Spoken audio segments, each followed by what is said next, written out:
법과 함께해서 늘 짜릿해. 새로워. 아는 게 최고야. 우리들의 법 비주얼 담당 김일중입니다. 평온했던 하늘이 무너지고 어둡던 눈앞이 붉어지면 저를 찾아주세요. 여러분의 법일타 강사 임지혜입니다. 탕탕 후루후루 탕탕 후루루루루 여러분 마음에 단짠 네, 중독성 있는 데이터 담당 전입니다. 나날이 성장하는 법 베이비 김길입니다. 반갑습니다. 아, 반갑습니다. 정말, 오랜만에 굉장히 창피한 오프닝을 저희 모두가, 인사를 좀 드리게 됐습니다. 예. 근데 김일중 아나운서 뭐 하신 거예요? 정우성. 짜릿해. 잘생겨서 짜릿해. 진짜 감전되신 것 같아요. 정말 짜릿해 보이십니다. 아, 근데 기리 씨는, 아기 울음소리 또 인상적이네요. 굉장해요. 예. 좀 연습 좀 해봤었습니다. 아, 그렇습니까? 아, 뭐, 다른 개인기도 있어요, 혹시? 다른 개인기요? 예. 트럼펫 소리 있습니다. 여기 싶어요. 트럼펫이 여기 있네요. 네.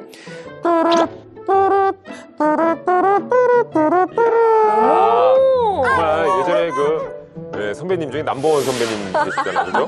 네, 백호동 소리 푸푸도 달래시고. 역시 그 계보를 잇고 계시는군요. 맞습니다. 네네, 좋습니다. 정말, 우리 임재 변호사는 근데 뭐 어떤.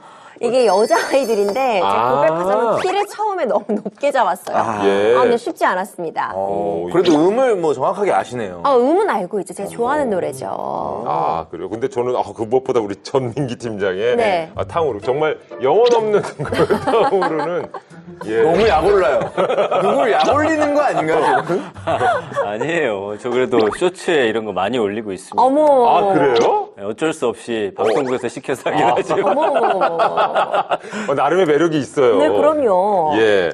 자, 이제 곧 8월입니다. 네. 8월에 알아두면 좋을 법상식도 개인기만큼이나 중요하겠죠. 네. 그 요즘 마약 문제가 굉장히 심각하잖아요. 그래서 청소년은 물론 군대까지 지금 마약이 번져서 충격을 줬었는데 실제로 군인 마약 범죄로 군사경찰에 입건된 인원이 2020년 9명에서 2021년엔 20명, 2022년에는 33명으로 꾸준히 증가세를 보이고 있습니다. 그 군대 내 마약 범죄 근절을 위해서 이번 달부터 입영 전에 검사 대상자 전원을 상대로 마약 검사를 실시를 하고 있다고 해요. 그리고 8월부터는 복무 중인 군인을 대상으로 마약 검사를 실시를 하죠. 그렇습니다. 군대는 특히 총기와 탄약 같은 무기류를 다루고 있기 때문에 마약 오남용은 정말 대형 사고로 이루어질 수가 있습니다. 그렇기 때문에 예방이 가장 중요하다고 볼 수 있는데요. 8월부터는 복무 중인 장병은 물론 임관 예정인 간부와 장기 복무 지원자 선발 시 건강검진에서 마약류 검사가 포함됩니다. 야, 철저하게 이거 검사해야죠. 자, 그럼 어떤 마약들을 검사하나요? 자, 이 검사 대상 마약류는요. 기존에 검사했던 필로폰, 그다음 코카인, 아편, 대마초, 엑스터시, 그리고 케타민이 추가돼서 총 6종입니다. 그 간이검사하고 정밀검사 모두 양성 판정을 받게 되면 경찰청이나 군사경찰에 통보가 된다고 합니다. 자, 그러면 군대 내 마약 범죄, 이거 처벌이 따로 있습니까? 군법으로 다루게 되나요? 마약 범죄에 대한 별도의 규정은 있는 것은 아니고 마약류 관리법에 따라서 처벌 수위가 결정이 되게 되는데요. 대마의 흡연 섭취 시에는 5년 이하의 징역 또는 5천만 원 이하의 벌금형이 내려지게 되고요. 향정신성 의약품으로 지정이 되어 있는 필로폰 같은 것들을 이제 투약을 하게 되면은 10년 이하의 징역 또는 1억 원 이하의 벌금형에 처해질 수 있습니다. 다만 직업 군인의 신분으로 이렇게 마약류와 관련된 점에 문제를 일으키게 된다면은 형사처분을 받는 것은 물론이고 군인 신분을 박탈당할 수 있기 때문에 애초에 아예 손을 대지 않는 것이 가장 중요할 것 같아요.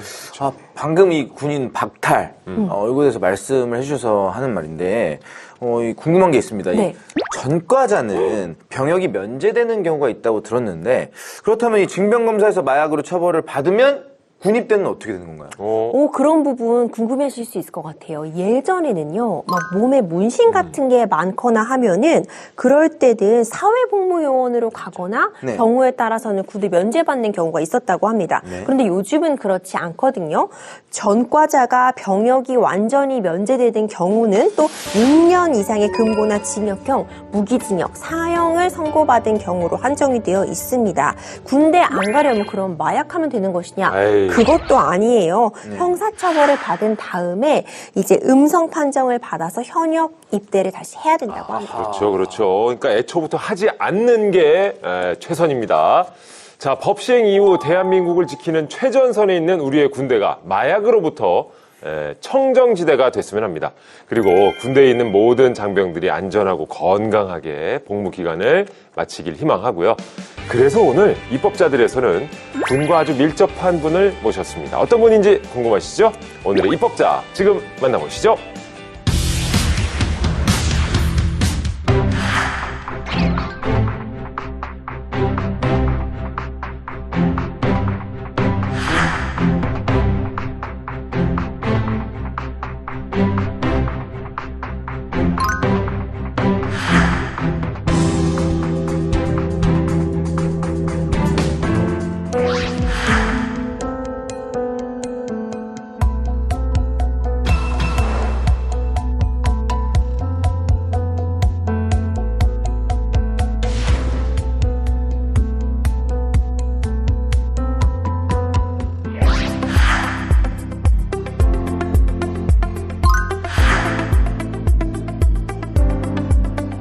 하루 3끼의 병사들 급식비가 13,000원입니다. 매년 급식에 대한 실태를 조사하고 어떻게 보완을 할지 매년 국방부가 나서서 해라. 최근 3년 동안 군에서 사망 사건이 56건이나 있고요. 사고 나기 전에 예방하고 안전교육을 좀 강화해서 의식도 안전에 대한 의식을 높이자.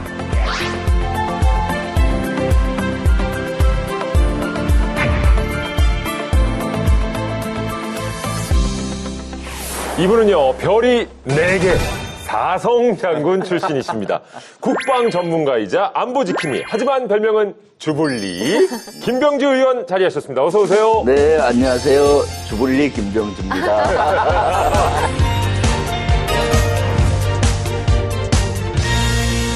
아니, 군인으로서는 정말 최고의 계급, 사성장군에게 근데 주불리란 별명, 네. 이게 어떻게 잘 어울리는 느낌일까 싶은데 어떠세요? 좀 반전 매력이 있으신 건가요? 네, 저는 주불리 좋아해요.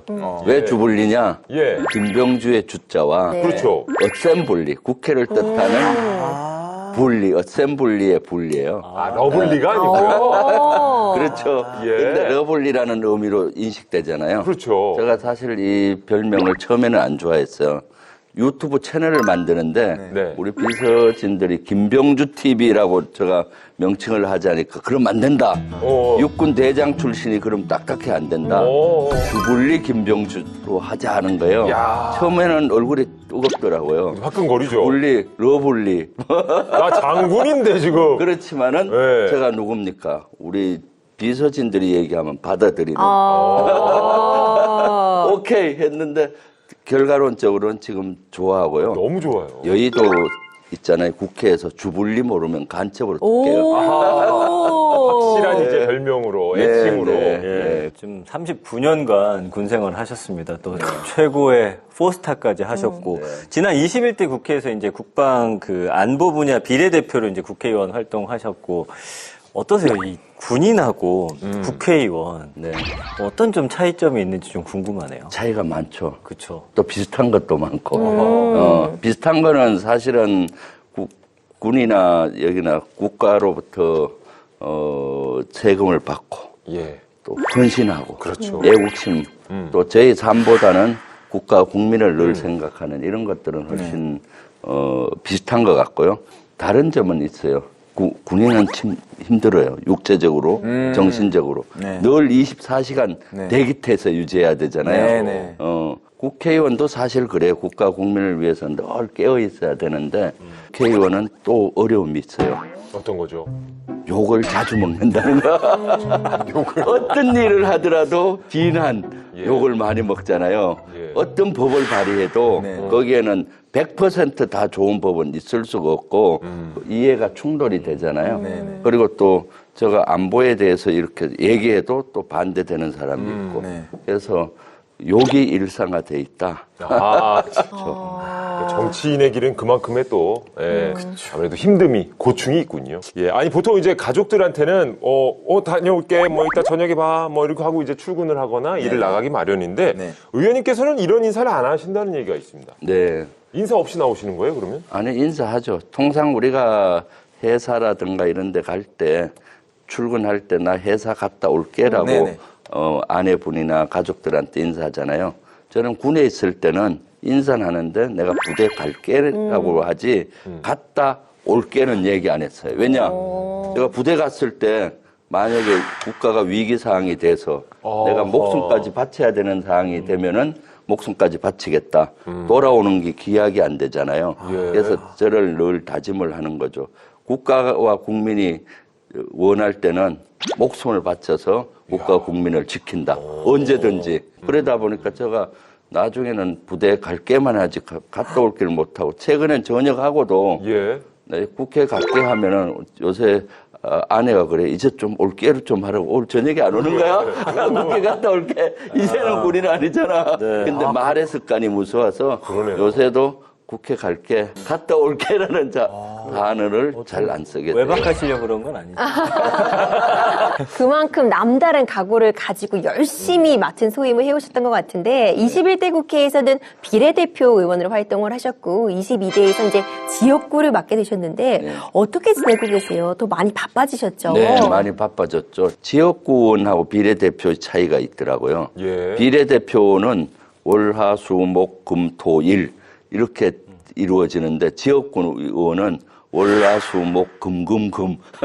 토요일, 일요일이 없어요. 오. 주말에 지역에 이슈가 많잖아요. 예. 행사도 있고 주민을 만나서 그러니까 평일에는 주로 국회 많이 있고 휴일에는 또 지역에서 주민들을 만나기도 하고 행사장을 가기도 하고 그래서 금금금 토요일 일요일이 없다. 주말 없이 네, 예, 매진하고 계신데 21대 국회에서는 이제 국방 안보 전문가로 입법 활동을 매진하셨습니다. 그 중에서 가장 기억에 남는 통과법 있으실까요? 지뢰 제거 및 지뢰 대응 활동에 대한 법이에요. 지뢰 제거를 군만 할 수가 있었는데 민간도 할 수 있게 문을 열어놓은 법입니다. 지금 6.25 전쟁 이후에 휴전선 좌우측으로 또 민통선에 한 200만 발 이상의 지뢰가 깔려 있어요. 군 인력만 갖고 제거한다면 한 200년이 걸린다고 그래요. 앞으로 통일의 시대가 가면 갈수록 평화의 시대가 오면은 어떻게 되겠어? 지뢰 제거 소유가 필요하잖아요. 네네. 그리고 또 군에서만 하다 보니까 지뢰 장비가 발전이 안 돼요. 민간에서 할 수 있으면은 지뢰 제거 장비들이 발전될 거 아니에요. 그래서 이 법을 만들었고 국민의 안전에 또 그렇고 통일 시대를 대비하는 면도 그렇고 세계 평화에도 기여하는 법안이라서 어렵게 설득을 시켜서 통과를 시켰습니다. 너무 감사드리고 그럼 반대로 정말 통과되길 원했는데 국회 본회의 문턱을 넘지 못해서 두고두고 아쉬웠던 법이 있나요? 네, 있죠. 주민등록법 개정이에요. 한 달 이상 살게 되면 주민등록지를 옮기게 돼 있어요. 그런데 그 영내에 있는 군인만 예외로 돼 있어요. 이것이 1962년도에 예외 조항을 였는데 지금 60년이 지나도 안 바꾼 거예요. 국민들이 기본적으로 누려야 하는 기본권을 못 누립니다. 주민등록지가 거기 안 있으니까 인구에 안 잡히잖아요. 그렇죠. 안 잡히면은 교통 인프라의 혜택이 없어요. 인구에 따라서 2차선도 놓고 4차선도 놓잖아요. 그래서 주민등록법을 개정을 해서 부대에 근무하는 장병들도 옮길 수 있게 하면은 장병들의 삶의 질이 확실히 높아지고 그동안은 장병들의 삶의 질을 군에서만 신경 쓰잖아요. 예. 군부대로 가는 도로, 상하수도 그런데 이제는 지자체, 국가가 책임져주고 할 수 있는 그런 것 되기 때문에 이걸 꼭 관철시키려고 노력했는데 정치적인 논리로 단순히 군인들이 희생이 되고 있는 사항이 이겁니다. 이건 22대로 저는 꼭 돼야 된다고 생각을 합니다. 우리 장병을 위해서도 그렇고 적경 지역의 발전을 위해서도 그렇고 이것만 되면은 장병들의 복지라든가 이런 것도 획기적으로 향상이 되고 군부대가 더 이상 혐오 시설이 아니라 지역과 윈윈하고 상생하는 그러한 것이 될 수가 있죠. 자, 그렇게 아쉬운 법으로 또 뽑아주셨고요. 과연 오늘은 어떤 법을 가지고 왔을지 오늘의 주제부터 공개해 보겠습니다. 네, 오늘 김병주 의원님의 법안 주제 바로 이겁니다. 군인이 행복한 나라. 의원님, 군인이 행복해야 나라가 행복한 거 맞습니까? 당연하죠. 군인이 행복해야 나라를 잘 지켜주고 전쟁을 막아주고 평화를 만들어내니까 그래야 우리 국민들께서 생업에 마음껏 종사하잖아요. 네. 그렇죠. 네. 네, 자, 좋습니다. 김병주 의원님의 군인이 행복한 나라. 그 첫 번째 법안은 든든한 밥심이 곧 전투력이다. 바로 군인 복무기본법 개정안, 일면 군인 급식 보장법입니다. 야, 네. 밥 정말 중요하죠. 네. 예. 자, 법안의 취지가 어떤 건지 설명해 주시죠. 우리가 삶을 살면서 제일 중요한 게 의식주잖아요. 네. 먹고 입고 자는 공간. 근데 그 중에서도 제일 중요한 게 뭐겠어요? 먹고 사는 먹는 거죠. 먹는 거. 예. 근데 우리 장병들이 먹는 것이 그렇게 중요함에도 불구하고 법적으로 이런 것들이 좀 미비해요. 실제. 그래서 이번에 법적 근거를 만들고 먹는 거 문제는 해결을 해야 되겠다 해서 이 급식 보장법 이것을 만든 거죠. 이것이 되면은 훨씬 더 많이 장병들의 먹는 문제가 개선이 될 수가 있습니다. 확실히 군대에서는 활동량이 더 많기 때문에 맞습니다. 네. 예, 밥맛도 좋고 또 그렇게 많이 먹고 싶은데 또 부족했다는 생각도 많이 들어요. 네네. 네. 근데 예. 제가 좀 군번이 조금 늦죠. 제 07 군번이거든요. 네. 군대도 늦게 가기도 해서 그때 당시에는 밥이 꽤 잘 나왔던 것 같아요. 지금 생각해 보니까는 뭐 복날 때 막 삼계탕, 반계탕 나왔어요. 이런 것도 나오고 네. 나왔죠. 네. 보양식도 충분히 잘 나왔던 걸로 기억하는데. 예. 의원님은 어떠십니까? 아무래도 군대 급식의 변천사를 확실히 네. 예, 알고 계실 것 같은데. 그렇죠. 군에서 기본적인 예를 들어서 젊은 청년 병사들이 먹는 그 기본 칼로리를 주기 위해서 노력해요. 그걸 맞추기 위해서. 예. 그래서 지금 뭐 잘 나왔다고 하는데 많이 좋아지고는 있죠. 확실히. 그렇지만은 네. 저는 아직도 너무 멀었다. 저는 제일 듣기 싫은 얘기가 군부대 가서 보면은 예전보다 너무 좋아졌다. 너무 맛있다. 항상 그런 식으로. 그런 얘기 하잖아요. 맞아요. 요새도 국방위원으로 군부대 가잖아요. 그럼 뭐 예전보다 좋아졌습니다. 너무 오신 분들도 그래요. 내 군대 생활할 때보다 좋아졌다. 네네. 그 생각 버려라. 우리가 식당을 가도 메뉴 선택권을 갖고 있어요. 어떨 땐 라면이 땡길 때도 있고, 어떨 땐 그렇죠. 설렁탕을 그렇죠. 먹고 싶을 때도 있고, 네. 김치찌개를 먹을 수도 있는데, 군에서는 메뉴 선택권이 없어. 그렇죠. 그걸 먹고 싶은데 햄버거 나와. 어쩔 수 없이 먹어야 돼요. 아, 선택권이 없죠. 없죠, 선택권이. 그래서 메뉴 선택권은 우리 국민들의 기본권인데, 식당을 가도 짜장면 먹을지, 짬뽕을 먹을지 선택하잖아요. 근데 군에는 아직도 메뉴 선택권이 없어요. 그래서 메뉴 선택권까지 갖게 만들어야 되는데 네. 그러지 않는 군은 사회와 엄청난 차이가 있다.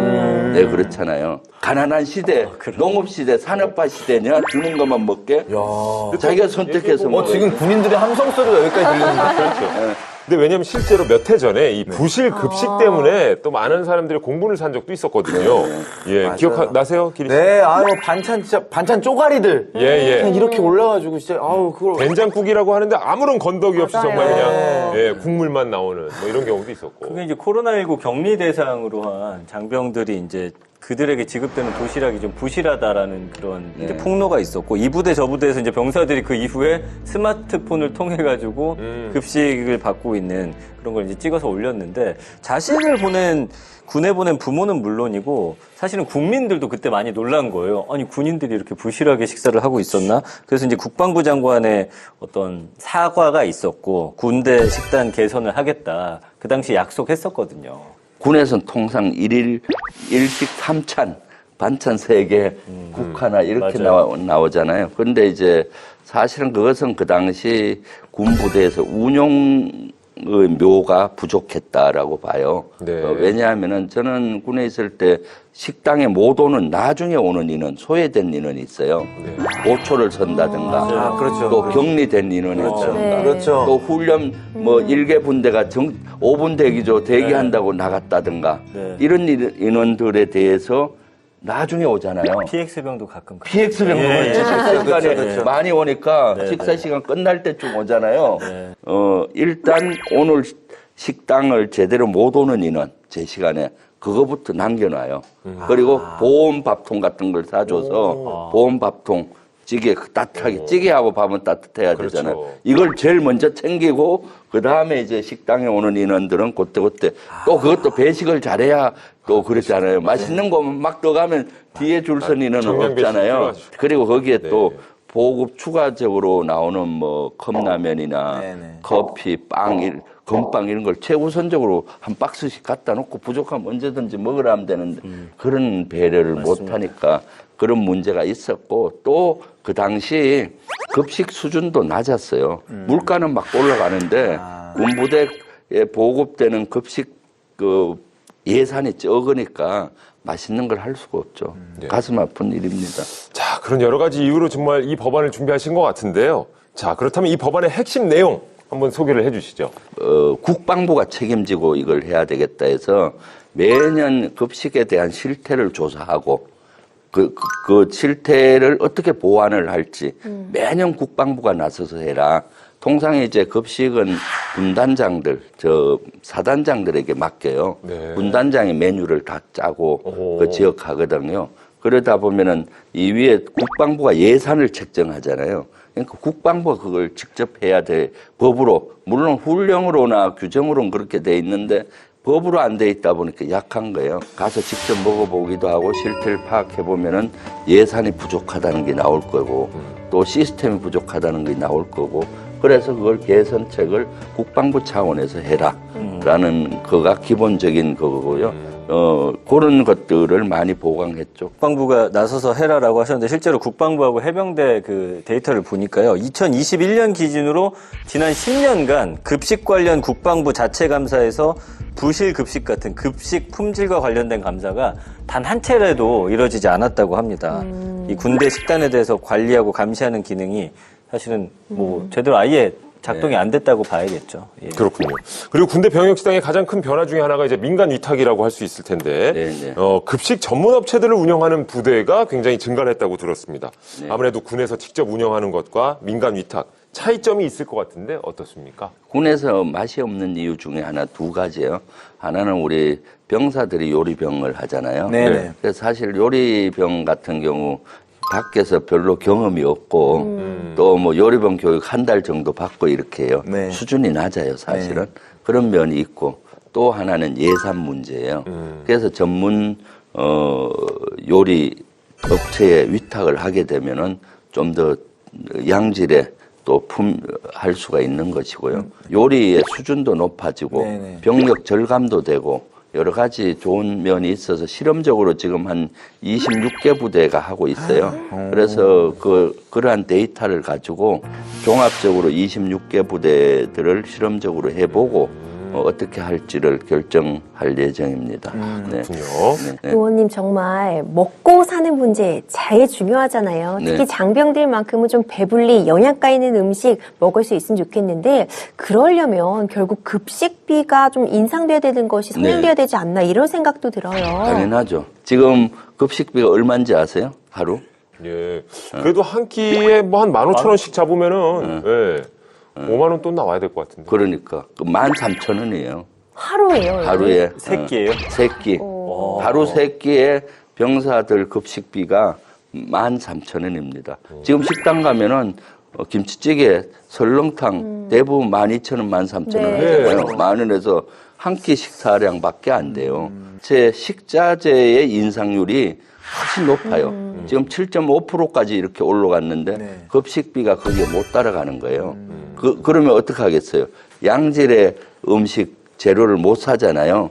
그렇기 때문에 급식비는 저는 미군들은 한 18,000원에서 2만 원 하더라고요. 18,000원에서 2만 원 하는데 메뉴 선택권을 갖게 해요. 그러니까 그 정도는 올라야 되는 거죠. 야, 장병들이 정말 열심히 훈련받고 또 건강을 위해서 양질의 급식을 받을 수 있으면 네. 최고일 것 같습니다. 네. 자, 이제 두 번째 법안 확인해 보겠습니다. 네, 김병주 의원님의 군인이 행복한 나라 그 두 번째 법안은 장병의 안전을 지켜라. 바로 국방안전기본법 제정안입니다. 나라를 위해서 이제 군에 입대한 군인들의 안전을 지키는 것 또한 굉장히 중요한 일일 것 같은데 이 안전사고 소식, 군인들의 이 안타까운 소식이 좀 이어지고 있습니다. 그래서 이 법안을 좀 준비하신 게 아닐까 싶은데. 네, 그렇습니다. 사실 예. 군에서는 이번에 최해병 순직 사건을 봐도 위험한 물 속에 들어가게 해서 순직했잖아요. 너무나 안타까운 죽음인데 그와 같이 군에서는 위험한 일을 많이 합니다.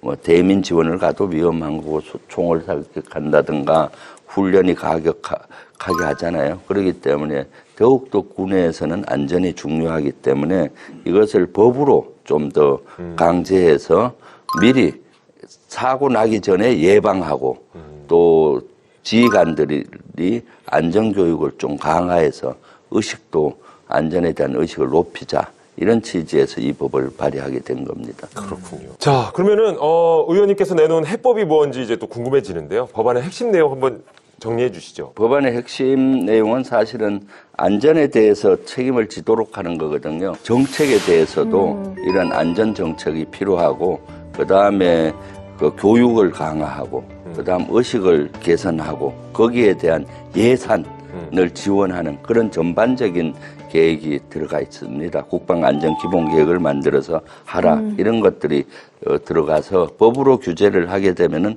훨씬 더 강화되잖아요. 네. 국방안전기본계획 네, 말씀해 예. 주셨는데 네. 어떤 내용이 그럼 포함이 되나요? 이 안에는 국방안전에 대한 목표라든가 정책 방향 이런 것들이 들어가고요. 국방 인력에 대한 안전사고 예방 그리고 안전사고가 나면은 분석한다든가 안전을 정진하기 위해서 어떤 조사 연구를 하고 또 안전관리를 위한 재원 조달 이런 것들이 다 포함되는 계획을 만들어야 된다. 그 안전 매뉴얼이라고 좀 생각하면 될까요, 네. 의원님? 그렇죠. 매뉴얼 네. 플러스 예산. 맞습니다. 네네. 그럼 이 매뉴얼을 사실 만드는 사람도 굉장히 중요할 것 같거든요. 네, 예. 그 작업을 이제 안전정책심의위원회가 하도록 돼 있던데, 네. 그럼 여기에 있는 이제 구성은 어떻게 이분들을 좀 꾸리게 되는지 네. 좀 궁금하네요. 안전정책심의위원회가 중요하잖아요. 그래서 국방차관을 네. 위원장으로 하고 안전 분야 전문가의 민간 학자분들도 포함이 되고 국방부나 이런 고위 공무원들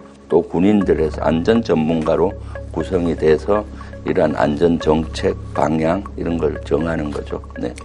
의원님 사실 사고라고 하면 예방이 정말 가장 중요하다는 생각이 드는데요. 일반 산업장의 경우에는 뭐 산업안전보건법이라든가 산업안전법 등에서 어떤 예방에 대한 내용들을 담고 있습니다. 뭐 위험 네. 요소 같은 걸 식별하고 평가하는 규정을 담고 있는데 군에는 또 이런 법들이 적용이 되지 않다 보니까 문제점으로 지적되는 것 같은데 군 특성에 맞는 그런 예방책도 법안에 좀 담고 계신 거죠? 네, 그렇습니다. 그동안은 그런 것들이 부대 훈련 같은 데 들어가 있었어요. 물론 군부대가 전혀 그런 활동을 안 하는 것은 아니었는데 훈련이나 규정으로 돼 있다 보니까 강도가 약하잖아요.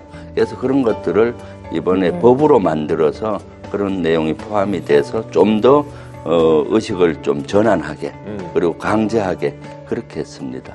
네. 특히나 이제 재난복구 현장에 투입됐다가 사고를 당하는 장병들도 네. 예, 있는데 이런 경우에 안전대책도 마련이 돼 있습니까? 당연하죠. 그동안은 이번에 최해병 순직도 재난 지역에 갔잖아요. 예. 이번에 일부 재난 지역에 군부대가 출동을 해서 하는데 그런 것도 다 포함이 돼 있습니다. 그렇게 이런 것들이 법이 일찍 정비가 돼 있었다면은 아마 최해병 사건 같이 어떤 민간 지역에 재구조 활동을 갈 때 먼저 어떤 임무를 하는지 먼저 받고 평가를 하잖아요. 그럼 거기는 실종자 수색이다 하면은 구명조끼가 필요하다. 뭐가 필요하다 이런 게 나올 거 아니에요? 평가, 안전성 평가. 그럼 그걸 가지고 가야 되는 거죠. 네. 근데 안전성 평가 이런 것들이 제대로 이루어지지 않다 보니까 그냥 가서 보니까 실종자 수색이었고 그러면 실종자 수색은 내과라든가 강에서 수색을 해야 되는데 그러다 보니까 구명 조끼도 입지 않고 들어가는 이런 우를 범했던 거죠. 그래서 사전에 안전성 평가를 해야 된다. 또 어떻게 해야 된다. 이런 것들이 들어가는 거죠. 아, 정말 안전만큼은 네. 이 부족한 것보다 과한 것이 좋다라는 그런 생각이 듭니다. 우리 군인들의 안전만큼은 나라에서 확실히 책임을 좀 져야 될 것 같은데, 이 법안이 통과되면은 군인들도 이 군대에 자녀를 보낸 부모님들도 그리고 국민들도 좀 안심할 수 있지 않을까 싶습니다. 의원님께서는 이 법 통과 후에 어떤 변화를 기대하시는지. 일단 안전사고가 획기적으로 줄기를 원하죠. 지금 최근 3년 동안 군에서 사망사건이 56건이나 있고요. 그 다음에 중상이 165건, 경상이 65건이나 있었어요. 군에 가서 이렇게 안전사고로 이렇게 희생되는 경우는 얼마나 억울합니까? 그렇죠. 그래서 이런 것들을 좀 획기적으로 줄여야 되겠다라고 그리고 이러한 법들은 그러한 걸 줄이는데 기여하리라고 봅니다. 정말 더 강한 군대가 되기 위해서는 또 무엇보다 우리 군인들이 행복해야 되고 네. 또 우리 국가가 또 잘 지켜줘야 하는 네. 이유도 있을 것 같습니다. 이 국방 전문가를 모셨으니까 진짜 요 근래 들어서의 궁금증을 한 가지 좀 여쭤보고 싶은데 네. 이 북한에서의 오물풍선이 잊을만 하면 또 넘어오고 그렇죠. 합니다. 네. 예, 이거 시민들 피해도 생기는 마당에 네. 해결책이 있을까요? 네, 있죠. 사실 이번에 피해가 생겼는데 보상을 할 근거가 없어요. 네. 왜냐하면 법이 정비가 안 돼서 지금 법 속에는 그 시민들이 사회 재난이 있을 경우 피해가 있으면 보상해주는 시민 안전보험 제도가 있어요. 네. 시민 안전보험은 사회 재난으로 규정돼서 되고 거기에 피해가 있으면 보상을 해줘요.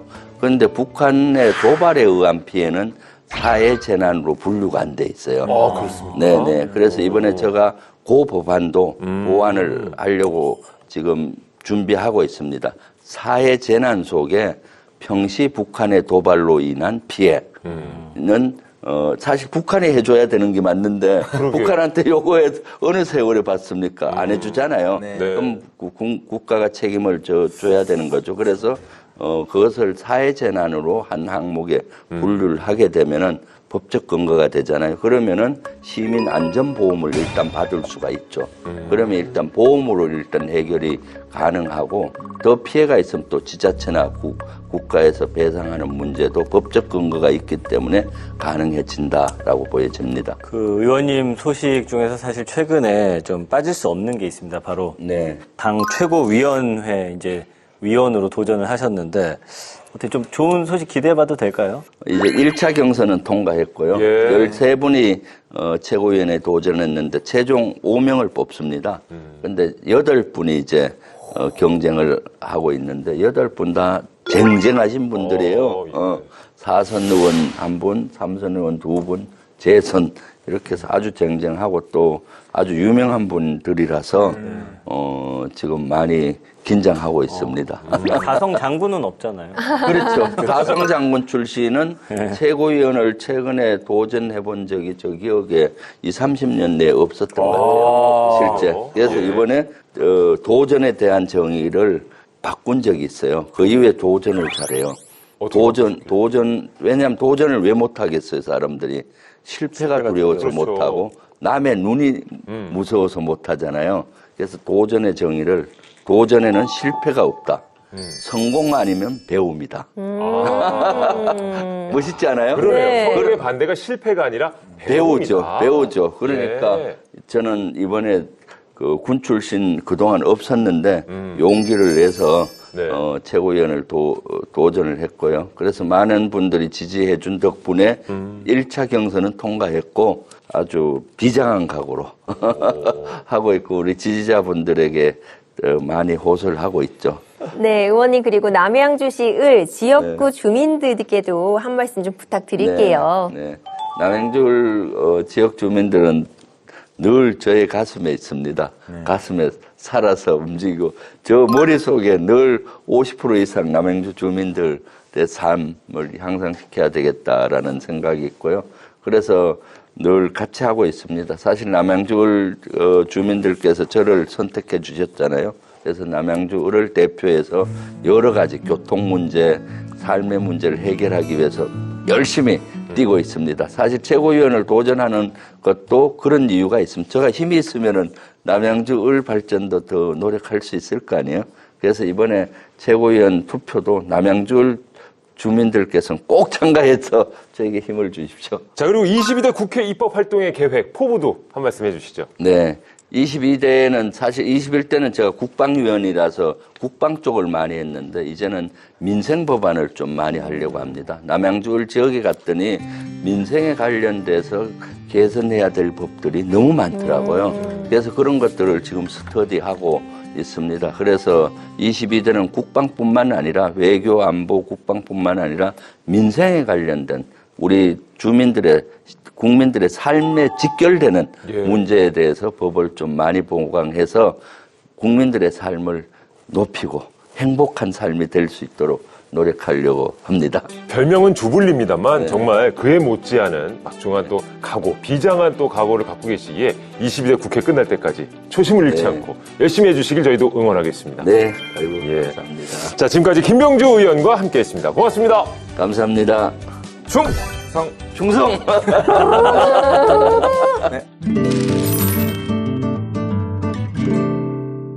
법을 몰랐다고요? 아니면 법을 잘못 알고 계셨다고요? 제대로 법 읽는 방법을 알려드리는 시간입니다. 법! 읽어드립니다.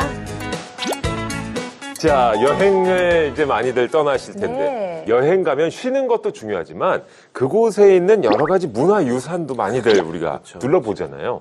근데 이게 표현이 바뀌었더라고요. 네. 예전에는 문화재라고 네. 했는데 네네. 이제는 명칭이 바뀌어서 문화유산이라고 합니다. 어. 예. 기억에 남는 문화유산들 있으세요? 저는 요즘에 우리 아이 때문에 주말에 이런 문화유산 프로그램이 네. 있어요. 그 신청해가지고 오. 가서 뭐 경복궁이나 창경궁 같은 데 가서 이제 그 선생님이 붙어가지고 아이랑 학습하면서 뭐 활동하는 거 있는데 그래서 저는 이제 따라가서 그 옆에 커피숍에서 아이를 기다리죠. 야, 최고네. 최고의 코스네요.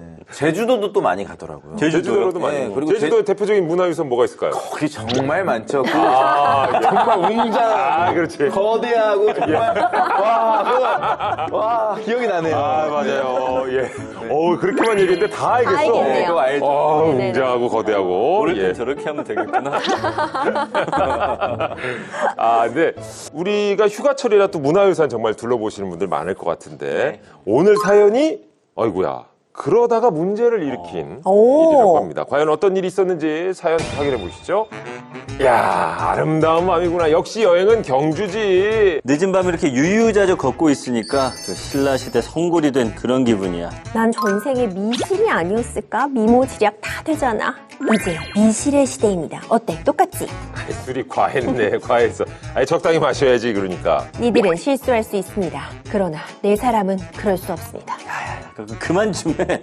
야, 너 두고 간다. 아니다. 버리고 가자. 날 버린다고? 나 삐졌어. 뭘 또 그런 걸로 삐쳐. 내가 기분 풀게. 대신 내 소원 하나만 들어줘. 우리 저기 가서 사진 찍자. 어디? 저기? 야, 미쳤어. 저긴 금지구역이잖아. 여행을 왔으면 일탈도 하는 거고 남는 건 사진뿐이잖아. 가자. 이야, 여기 봐. 완전 뷰 죽이지 않냐? 평생 남을 기념사진 하나는 우리가 남기고 가야지. 차각. 힘들어 죽겠네. 야, 너 요즘 운동 안 하냐? 팔다리가 얇아서 이거 어디 쓰겠어? 야, 내가 왜? 뭐가 어때서? 부실해. 나 봐봐. 이 솟아나는 근육들. 부럽지. 수다 그만 떨고 포즈나 잡아. 하나, 둘.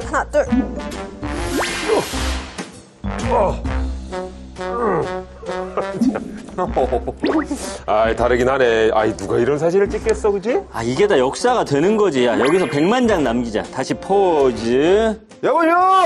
거기서 뭐 하는 거요? 이 정상들이 아니구만 저거. 다들 빨리 안 내려와. 뭔 상관이에요. 가던 길 가세요. 아저씨도 여기서 사진 찍고 싶어서 그러지? 당신들 여기저기 편말에 들어가지 마시오. 그거 못 봤어? 어디? 늦은 밤이라 안 보이는데요. 아이고 누가 보면 뭐 역사 전문가라도 되는 줄 알겠어요. 오지랖 멈춰주세요. 아이고 아주 이거 저 몹쓸 우정들이구만. 끼리끼리 만났어 아주. 니들 내가 오늘 혼쭐을 내줄 줄 알아 아주. 나도 아저씨 혼내줄. 거기 아저씨 여기 딱 기다리세요. 예? 조심해, 떨어진다. 아니 내려와. 나 지금 경찰에 지금 전화했어. 3시 감옥에서도 그 우정 이어가나 내가 한번 보자. 아저씨, 저는 이 친구들이 저 억지로 끌고 온 거예요. 전 죄 없어요. 좀 빼주세요. 야, 지가 가자고 해놓고 아, 이거 너무 좀 그랬죠. 본인만 쏙 빼주세요. 빠지네요. 너무했죠. 저렇게 빠져도 처벌 똑같이 맞지 않을까요? 맞아요. 네. 똑같아요. 그럴 것 같이 같아요. 가야죠. 맞습니다. 아니 근데 이거 사실관계부터 확인해 보겠습니다. 아무래도 첨성대에 뭔가 좀 이거 생각만 해도 정말 아찔하네요. 말도 안 되는 일이 안 벌어진 되죠. 것 같은데. 1000년이 넘는 국보에 왠지 올라간 것 같습니다. 사진 한 장 찍겠다고 말이죠. 네. 이거 실제로 있었던 일이에요? 맞습니다. 2017년에 있었던 일이고요. 저희가 뭐 약간 각색을 하긴 했습니다. 대학생 3명이 술을 마신 다음에 기념사진을 찍기 위해서 국보 제31호인 첨성대 벽면을 타고 올라가서 중간에 있는 관측 창문에 걸터 앉아서 사진을 오호. 찍었습니다. 이들의 행각이 지나가던 행인의 신고를 받고 이제 출동한 경찰이 등장하면서 끝이 났고요. 경찰은 이들을 문화재보호법 위반으로 조사한 후 검찰에 송치를 했습니다. 웬일이에요? 아니 첨성대 꽤 높을 텐데 그럼. 거기로 올라간 거예요? 야, 첨성대가 예전에 지진 때문에 흔들린 적도 있었던 걸로 기억을 하는데, 이 세 사람이 올라가서 좀 훼손된 부분이 없나요, 혹시? 맞아요. 이때가 이제 규모 5.8의 강진이 있었던 그 다음 해였거든요. 오. 지진 때문에 첨성대 상층부가 북쪽으로 약 38mm 밀려난 상태였다고 하는데요. 그래서 훼손을 우려하는 목소리가 컸는데 다행히도 이런 사고 후에 정밀 검사를 했는데 손상된 부분은 없었다고 합니다. 자, 어쨌든 그 청년은 문화재보호법 위반으로 검찰에 송치가 됐습니다. 결과는 어떻습니까? 네, 당시에는 말씀해주신 것처럼 문화재보호법이었는데 지금은 명칭이 바뀌어서 문화유산법입니다. 이 문화유산법에 따르면요, 국가 지정 문화유산의 손상, 절취, 은닉, 그 밖의 방법으로 그 효용을 해한 자는 3년 이상의 유기징역에 처하도록 되어 있고요. 허가 없이 그런 문화재 보호구역을 출입하면 2년 이하의 징역이나 2천만 원 이하의 벌금형이 적용이 되는데 지금 이번 사건으로 돌아와 보면 우발적인 상황에서 뭐 절취하거나 훼손하거나 은닉하는 그런 문화재의 효용을 해야 하는 행위가 없었기 때문에 각각 사회봉사 45시간이라는 좀 가벼운 처벌을 받게 되었습니다. 그래요. 그렇다면 문화유산을 손상했냐, 아니냐가 처벌의 기준이 되는 건가요? 맞습니다. 그 문화재 훼손으로 가장 많은 충격을 줬던 사건이 바로 2008년에 있었던 숭례문 방화 사건일 것 같아요. 그 당시 불타는 숭례문 실시간을 보면서 저도 그랬고 많은 분들이 정말 가슴 아파하셨잖아요. 이 당시 숭례문 목조 건물이 불에 타서 전소가 됐습니다. 다 없어져 버렸죠. 여기에 따라서 불을 질러 전소시킨 혐의로 최모 씨가 징역 10년형을 선고받았습니다. 근데 이제 문화유산 훼손과 관련해서 가장 최근의 사건은 이 경복궁 담벼락에 낙서한 일 아니겠습니까? 맞습니다. 이거 사건 좀 어떻게 진행 중입니까? 정말 안타까운 사건이었죠. 지난해 12월 16일 경복궁 영추문과 국립고궁박물관 서울경찰청의 담벼락에 페인트로 낙서를 한 사건이었어요. 네. 검찰에 따르면 주범 강 씨가 자신이 운영하고 있는 불법 영화, 드라마, 공유 사이트를 홍보할 목적으로 광고 수익을 극대화하기 위해 그런 벌인 일이었는데 텔레그램으로 낙서범을 모집했고 고등학생 2명에게 10만 원을 주고 낙서를 사주한 것이 밝혀졌습니다. 현재 이 사건은 검찰에서 수사가 진행 중인데 검찰은 국가유산청이 이 문화재 복구 비용에 든 비용 약 1억 3,100만 원을 강 씨 등으로부터 받아낼 수 있도록 지원을 하고 강 씨 일당의 그런 불법 광고 수익도 추징할 수 있는 그런 방법 등을 모색하고 있는 상황입니다. 근데 이게 또 굉장히 크게 해서 문제가 된 거지. 이름난 문화유산을 찾아가 보면은 종종 이렇게 낙서를 해놓거나. 누구 왔다감, 누구 네. 하트 이런 거를 작게 써놓는 경우들. 맞아요. 이거 엄연히 범죄 아닌가요? 네, 그 지난해 국가유산청에서 경복궁을 비롯한 4대 궁궐과 종묘 그리고 조선왕릉의 내부에 있는 낙서 현황을 파악을 했다고 해요.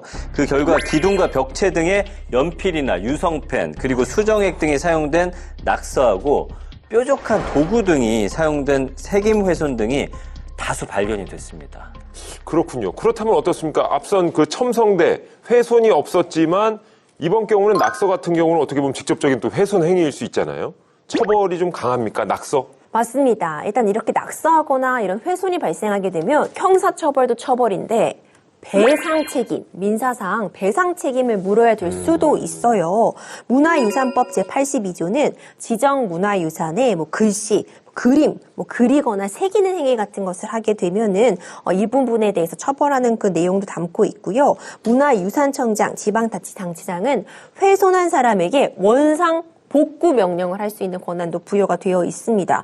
그리고 행위자가 원상 복구 조치 제대로 하지 않게 되면은 국가나 지방자치단체가 먼저 복구한 다음에 그 복구에 든 비용을 훼손한 사람에게 청구할 수 있도록 해두고 있습니다. 네. 이 간혹 또 출입 금지가 된 구역을 들어가는 경우도 있잖아요. 이런 경우도 처벌이 되는 건가요? 지난해 9월에 관광을 위해서 이제 제주도 산방산 출입 금지 지역에 올랐다가 내려오는 과정에서 길을 잃고서 하룻밤을 지낸 다음에 119에 이제 구조를 요청해가지고 헬기로 구조되는 그런 일이 있었는데요. 두 사람이었는데 이 두 사람이 산방산 내 공개 제한 구역에 몰래 들어간 혐의로 현재 재판에 넘겨진 상태입니다. 이번 사건에 대해서 이제 조사를 하다 보니까 특히 제주도에서 이런 일들이 굉장히 많이 발생을 하더라고요. 그 세계 자연유산이자 천연기념물로 지정된 한라산 백록담 분화구. 현재 사실 출입 금지 구역인데 여기도 불법 탐방객들이 이제 적발이 돼가지고 과태료를 묻는 사례가 꽤 있다고 하고요. 그 남쪽에 위치한 암석 한쪽 면에 누군가 페인트로 적은 걸로 보이는 곡, 성, 선, 산 이렇게 낙서가 4글자가 발견이 됐습니다. 그래서 곳곳에서 많은 문화유산들이 훼손이 되고 있는 그런 안타까운 상황입니다. 그런데 이제 국보나 천연 기념이 아닌 지역의 문화유산들도 있을 수 있잖아요. 이 경우에도 똑같이 적용이 됩니까? 제주도 용두암 가본 분들 아유, 많이 가보죠. 계실 것 같은데요. 이 용두암이 제주 또 기념물 제57호입니다. 그런데 이 용두암 주변 자연석을 가져가거나 일부러 용두암 파편을 깨가지고 가져가는 그런 행동을 하고 있다고 해요. 이런 경우에도 처벌을 받을 수 있습니다. 용두암을 무단으로 훼손하면은 당연히 이 문화재보호법 적용받게 되고요. 무단으로 반출을 하게 되면은 제주도 특별법에 따라서 5년 이하의 징역 또는 5천만 원 이하의 벌금에 처해질 수도 있습니다. 네. 문화재에서는 이 해외에서도 빈번하던데 해외에서는 어떤 처벌을 하고 있나요? 그 역사 유적지가 많은 나라가 이제 이탈리아잖아요. 이탈리아에서는 그 2017년에 러시아 관광객이 콜로세움 기둥에다가 K라는 이니셜을 새긴 사건이 있었어요. 그때 현장에서 체포가 됐는데 이 러시아 관광객에게 이탈리아는 2,400만 원의 벌금형을 부과를 했습니다. 중국의 경우에는 처벌이 더 강하다고 볼 수도 있을 것 같습니다. 문화유산을 훼손하면은 비문명 행위자 명단에 올라가게 된다고 하고 그럼 실명이 공개가 되게 됩니다. 이 명단에 오르면 신용 등급도 낮아질 수가 있고요. 은행 대출에도 제약이 있다고 합니다. 그리고 싱가포르의 경우에는 심한 경우 태형에도 이를 수 있다고 하니까 실제로 많은 나라에서 문화유산을 훼손하는 것에 대해서 좀 엄벌을 처하는 상황인 것 같습니다. 국내뿐 아니라 해외 유산도 훼손하는 일 절대로 없어야 되겠죠. 그런 의미로 우리 기리 씨가 한 줄평 따끔하게 좀 준비해 주시죠. 네, 김기리의 한 줄평. 문화유산 만지지 말고 눈에 양보하세요. 그리고 추억은 마음에 새겨주세요. 아, 좋네. 마치 캠페인 같네요. 네, 문화유산은 정말 우리 역사와 문화를 담고 있는 흔적입니다. 그리고 복구할 때는 정말 많은 비용과 시간 또 노력이 필요한데요. 문화유산이 영원히 기억될 수 있게 우리 스스로가 아끼고 보호하려는 노력해야 될 것 같습니다. 저희는 다음 시간에도 우리가 지키고 보호해야 할 법으로 다시 오겠습니다. 우리들의 법, 다음 시간에도 함께해요.